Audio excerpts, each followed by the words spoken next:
Hello guys, welcome to my another blog.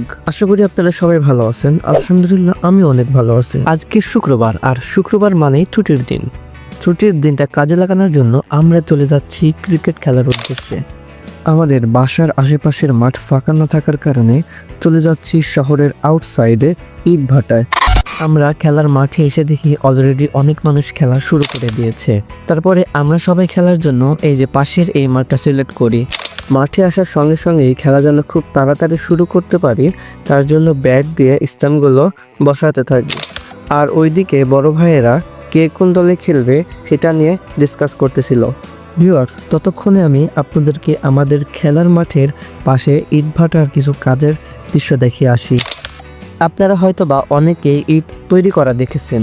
ইট তৈরির জন্য এখানে কাদামাটি দিয়ে ইট তৈরি করা হয় এবং এই ইটগুলো রোদে শুকিয়ে তারপরে পোড়ানোর জন্য নিয়ে যাওয়া হয় ইটের ভাটাতে। ভিউয়ার্স, আমি এখন যেখানে অবস্থান করেছি সেখানে 30টির অধিক ইটের ভাটা রয়েছে। ভিউয়ার্স, এখন আমরা চলে যাই আমাদের পূর্বের খেলার ভিডিওতে। ভিউয়ার্স, আপনারা হয়তো বা সকলেই জানেন যে খেলা শুরুর আগে টসের মাধ্যমে সিলেক্ট করা হয় কার আগে ব্যাটিং করবে। আলহামদুলিল্লাহ ভিউয়ার্স, আমরা শুরুতেই টসে জিতে ব্যাটিং করার সিদ্ধান্ত নিলাম। তারপরে আমরা সবাই মিলে সন্ধ্যা পর্যন্ত খেলাধুলা করলাম। তারপরে খেলাধুলা শেষ করে আমরা সন্ধ্যার আগেই সবাই বাসায় ফিরে আসি।